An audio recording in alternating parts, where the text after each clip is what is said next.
नमस्कार दोस्तों, ELT classes में आप सभी लोगों का स्वागत है। इस वीडियो में हमने करंट अफेयर के अति महत्वपूर्ण प्रश्नों को कवर किया है। पहले प्रश्न पर चलते हैं। पहला प्रश्न है, सी इज अ चेंज मेकर कार्यक्रम की शुरुआत किसने की? ऑप्शन ए, राष्ट्रीय पिछड़ा वर्ग आयोग। ऑप्शन बी, राष्ट्रीय महिला आयोग। सी, राष्ट्रीय अल्पसंख्यक आयोग। और डी, राष्ट्रीय अनुसूचित जाति आयोग। इस क्वेश्चन का ऑप्शन बी सही है, राष्ट्रीय महिला आयोग।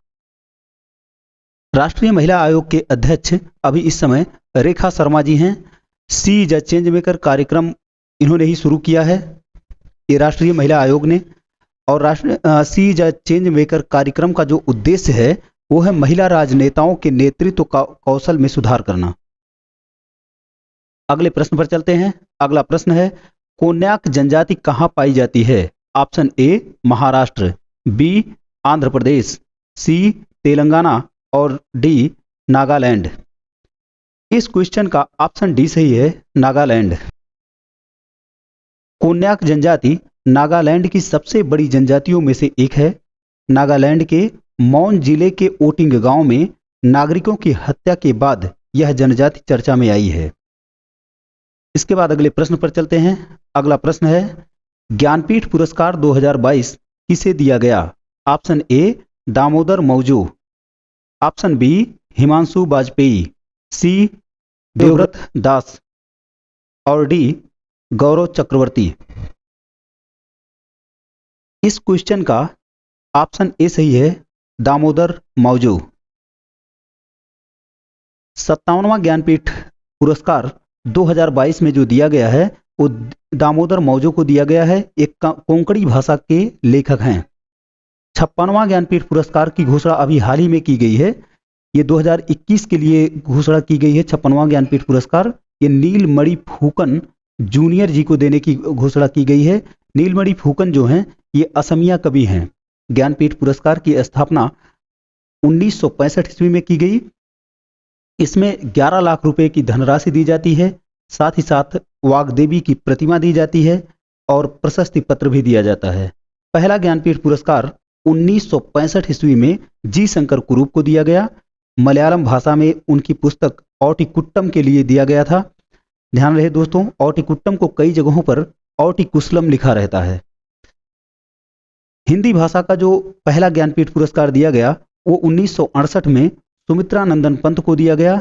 उनकी एक पुस्तक आई थी चिदम्बरा, उसके लिए, चिदम्बरा के लिए। और अंग्रेजी भाषा का पहला ज्ञानपीठ पुरस्कार 2018 में अमिताभ घोष को दिया गया। ज्ञानपीठ अवार्ड के बारे में अगर आपको विस्तृत जानकारी चाहिए तो हमारा ज्ञानपीठ अवार्ड वाला एक वीडियो अपलोड हो चुका है, उससे देखेंगे आप लोग तो वहाँ पे आपको ज्ञानपीठ अवार्ड के बारे में पूरी जानकारी मिल जाएगी। इसके बाद अगले क्वेश्चन पर चलते हैं। अगला क्वेश्चन है, जर्मनी के नए चांसलर के रूप में किसने शपथ ली? Option A, Olaf Scholz. Option B, Mia Mottley. C, Sandra Mason. और डी, कार्ल नेहमार। इस क्वेश्चन का ऑप्शन ए सही है, ओलाफ स्कोल्ज। जर्मनी के नए चांसलर जो बनाए गए हैं वो ओलाफ स्कोल्ज बनाए गए हैं। मिया मोटली बारबाडोस की पहली प्रधानमंत्री बनाई गई हैं। इसके पहले भी यही प्रधानमंत्री थी, लेकिन अभी वो गणराज्य बन गया है बारबाडोस। अब तक वो उस पे इंग्लैंड का उपनिवेश था। अभी सबसे नवीनतम गणराज्य जो है अभी इस समय वो बारबाडोस है। और इसके पहले भी वही थी, तभी गणराज्य नहीं था, अब गणराज्य हो गया है, तब भी उन्हें ही बनाया गया है। तो अगर पूछा जाए बारबाडोस गणराज्य की पहली महिला प्रधानमंत्री कौन, पहली प्रधानमंत्री कौन है, तो वो मिया मोटली हैं। और पहले राष्ट्रपति सेंड्रा मेसॉन हैं। कार्ल नेहमार का जो नाम दिया गया है ये ऑस्ट्रिया के अभी इस समय चांसलर घोषित किए गए हैं, नियुक्त किए गए हैं। तो इसके बाद अगले क्वेश्चन पर चलते हैं। अगला क्वेश्चन है, किस भारतीय गणितज्ञ को रामानुजन पुरस्कार 2021 से सम्मानित किया गया? Option A, Neena Gupta. B, OP Juneja. C, Mahesh Singh Chauhan. और डी, इनमें से कोई नहीं। इस क्वेश्चन का ऑप्शन ए सही है, नीना गुप्ता। ध्यान रहे दोस्तों, जो ये पुरस्कार दिया जाता है रामानुजन पुरस्कार, जैसे 2021 में दिया गया, तो 2021 की 31 दिसंबर तक जिस व्यक्ति को दिया जा रहा है उसकी उम्र 45 वर्ष से कम होनी चाहिए। अगर 45 वर्ष से अधिक है तो नहीं दिया जाएगा। ये 45 वर्ष से कम उम्र के जो गणितज्ञ होते हैं उन्हें ही दिया जाता है। अगला क्वेश्चन है, स्वीडन की पहली महिला प्रधानमंत्री कौन बनी है? Option A Gita Gopinath, B Kristalina Georgieva, Magdalena Andersson और स्टीफन लॉफवेन। इस क्वेश्चन का ऑप्शन सी सही है, मैग्डेलेना एंडरसन। स्वीडन की जो पहली प्रधानमंत्री बनी है वो मैग्डेलेना एंडरसन बनी है। इनके पहले जो प्रधानमंत्री वहां के थे वो स्टीफन लॉफवेन थे। गीता गोपीनाथ का नाम भी बहुत इम्पॉर्टेंट है। गीता गोपीनाथ आईएमएफ की पहली डेप्यूटी एमडी बनी हैं। और क्रिस्टालिना जॉर्जिया आईएमएफ की एमडी हैं। आईएमएफ का फुल फॉर्म है इंटरनेशनल मॉनेटरी फंड, और आईएमएफ की जो मुद्रा है वो एसडीआर है। एसडीआर का मतलब है स्पेशल ड्राइंग राइट। स्वीडन की राजधानी स्टॉकहोम है और उसकी मुद्रा क्रोना है। स्वीडन की संसद को रिक्स डैग बोलते हैं, रिक्स डैग। इसके बाद अगले क्वेश्चन पर चलते हैं। अगला क्वेश्चन है, order of the drug Gyalpo या ऑर्डर ऑफ ड्रैगन किंग से किसे सम्मानित किया गया है? ऑप्शन ए नरेंद्र मोदी, रिचर्ड रोजर्स, न्यायमूर्ति गिरीश ठाकुर लाल नानावती, कोनिजेती रोसेया।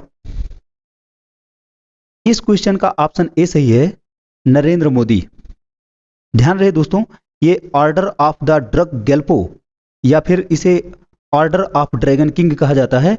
ये अवार्ड भूटान देता है, भूटान के राजा देते हैं। भूटान का यह सर्वोच्च नागरिक सम्मान है। अभी हाल ही में अपने देश के प्रधानमंत्री नरेंद्र मोदी जी को दिया गया है।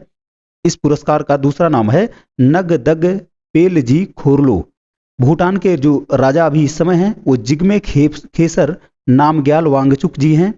भूटान की राजधानी थिम्फू है और वहां की मुद्रा नगुलट्रम है। इसके बाद अगले प्रश्न पर चलते हैं। अगला प्रश्न है, international institute for democracy and electoral assistance के सलाहकार बोर्ड में किसे शामिल किया गया है? Option A Sunil Arora, option B Sushil Chandra, C Sharada Menon और डी जनरल बिपिन रावत। इस क्वेश्चन का ऑप्शन ए सही है, सुनील अरोड़ा। सुनील अरोड़ा 23वें चीफ इलेक्शन कमिश्नर थे, मतलब मुख्य चुनाव आयुक्त थे हिंदुस्तान के। अभी इस समय 24वां जो मुख्य चुनाव आयुक्त हैं वो सुशील चंद्रा जी हैं। ये सुनील अरोड़ा जी हैं। इन्हें इसमें इंटरनेशनल आइडिया में शामिल किया गया है। इंटरनेशनल आइडिया में कुल सदस्य होते हैं, सलाहकार बोर्ड में जो सदस्य होते हैं उसमें 15 सदस्य होते हैं। और इंटरनेशनल आइडिया का जो फुल फॉर्म है वो है international institute for democracy and electoral assistance. इसकी स्थापना 1995 ईस्वी में हुई। इसका मुख्यालय स्टॉकहोम में स्थित है। स्टॉकहोम स्वीडन की राजधानी है। इसमें कुल सदस्य देश 34 हैं, 34। ध्यान रहे दोस्तों, इसमें 2 ऑप्शन और दिया गया है। एक शारदा मेनन जी का नाम दिया गया है, एक जनरल बिपिन रावत का। शारदा मेनन का अभी हाल ही में निधन हो गया। वे हिंदुस्तान की सबसे पहली महिला मनोचिकित्सक रही हैं।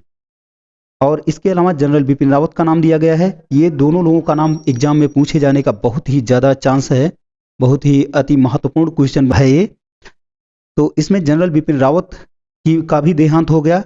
ये अभी हाल ही में तमिलनाडु के कोन्नूर जिले में इनका हेलीकॉप्टर, जिस हेलीकॉप्टर से यात्रा कर रहे थे अपनी वाइफ के साथ, हेलीकॉप्टर क्रैश होने की वजह से दोनों लोगों का निधन हो गया एक साथ ही। इनके साथ 11 लोग और थे।